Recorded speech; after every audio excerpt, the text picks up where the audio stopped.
Hello and welcome to another episode of Eat, Smoke, Drink. Today I am going to review a Glendronach single barrel. I've reviewed the Glendronach single barrels before, and this particular single barrel is actually an exclusive Taiwanese release from my understanding, and it was bottled in 2009, so this was bottled 1 decade ago. The chances of you getting this is probably quite slim. You have to look for it in auction, you have to look for it in shops that don't, maybe don't turn over so quickly, these kind of bottles, and maybe you'll find them on the shelf sitting there for the last 10 years. It's possible. I've found that, I've done that. Glendronach is a Highland whiskey known for its sherry expressions, and this particular one is matured 13 years in an Oloroso sherry butt. So you can tell by the color, I mean, that's quintessential sherry right there. This is 200 out of 310 bottles of this iteration, cask number 191, and the ABV of this beast is 60.4% alcohol. That is a hell of a beast. I'm reviewing this because I had it at a recent tasting and it is absolutely phenomenal. It is absolutely phenomenal. I mean, we had in that tasting 18-year-old, 20-year-old, 35-year-old, 30-year-old whiskies, and this 13-year-old really just was shining past all of those other whiskies, and that just shows you that maturation, cask choice, that knowing when to pull the barrel will always trump just plain old age for the sake of age. Okay, so there's a perfect example. But like I said, this is an exclusive Taiwanese release, but it's not exclusive anymore because during that time people hoarded it and sold it in auction, so hopefully you can still find an auction. Look below and look at the link and hopefully you can find it in auction. Let's get nosing. Oh. I mean, I'm getting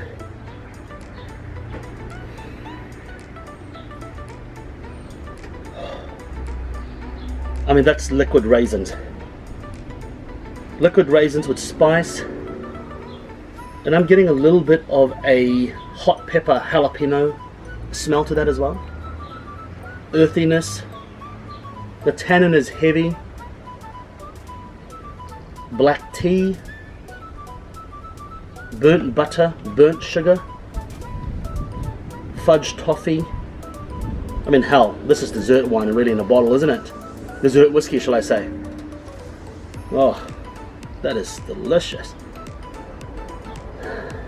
But to be frank, I'm not getting that much more from the nose because all of those notes that I've said, it's just like wallops you in the face. They're so intense.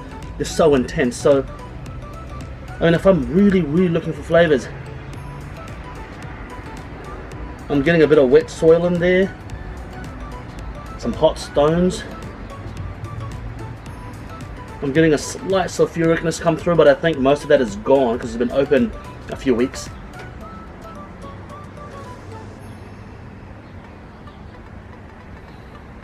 I'm getting a strong smell of the oak. No, correction, it's cedar wood. Cedar wood, sandalwood, a hint of jasmine. So you know what? When you really think about what you're smelling, you can pick out the smells. So there's one way to go, oh yeah, it's good, yeah, sweet. Or you can just really think about it, tap into your taste memory, right in the back of your taste memory and your smell memory, and you're gonna go, what? I can smell all sorts of other shit in there that I couldn't smell before because you're tapping it into that. Delicious. Let's smell the water sample. With the water sample, the sugar, the burnt sugar, burnt caramel, burnt butter jumps out a lot more.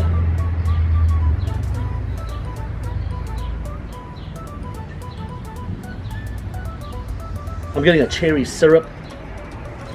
You know what? I'm getting a slight salinity actually, which is strange. I shouldn't be, but I'm getting a slight salinity.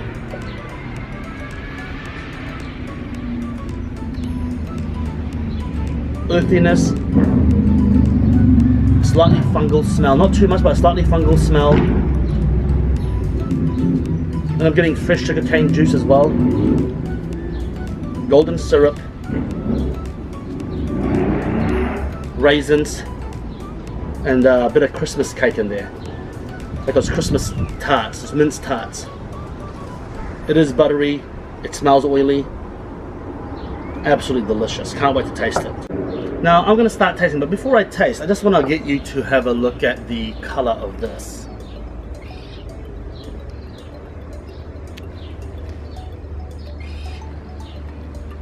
It kind of just shows you the influence of the sherry. It's like they must get the best sherry casks out there, I reckon. Like the one that gives the most. It's hard to know, but it's the darkness of the color.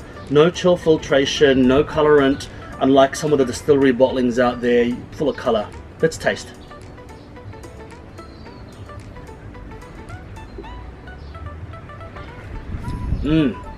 Wow. That has got distinctly strange flavor.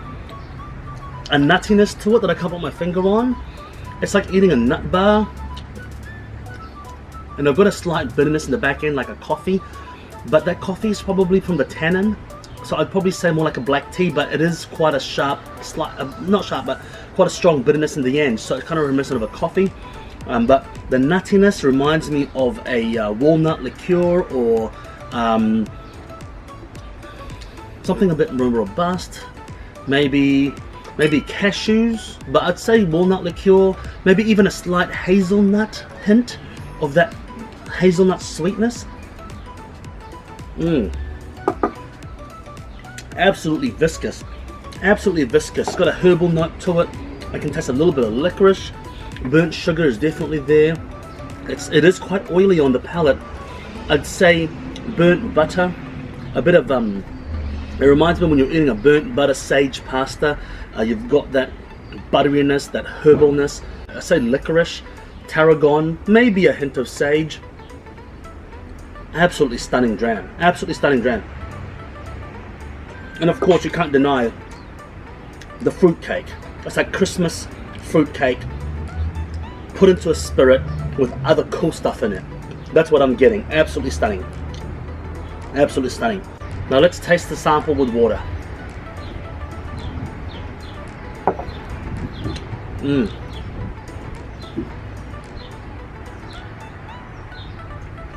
With water, the sweetness is so much sharper.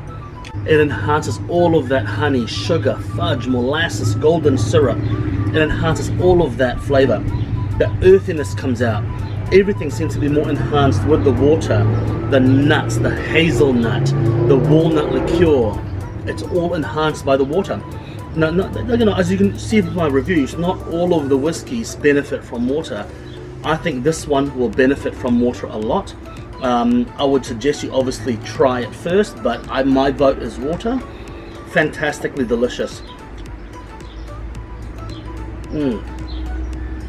I just love the contrast of the bittersweet, the tannin, the earthiness, and then suddenly you've got that herbaceousness, and you've got that herbal note, and then you've got that extreme sweetness, extreme fruit-cakey kind of sweetness. Absolutely stunning. This is one of the better Glendronach single barrels I've had in a while. It is absolutely amazing, and I would recommend it for you to find it. I recommend for you to find it in auction, bid the crap out of it, and buy it, because it is so good. It is so unique. If you like Glendronachs and you think you know Glendronach, then you're going to have one of these. Cigar pairings, very sweet whiskey, slightly earthy. I would say something peppery would suit this. La Flor Dominicana, Dominican, Arturo Fuente Natural. I'd say a good robust Padron, maybe the 50th anniversary, something that will really give you a kick in the butt. An Opus X would be quite good with this. Or even a Trinidad spice. The woodiness and the dryness of the Trinidad would suit this very well. Thank you very much for joining me today, and until next time, see you again. And if you've had this particular one before, let me know your thoughts. I would love to know, but it is an absolutely stunning dram, and see you again until next time. Cheers.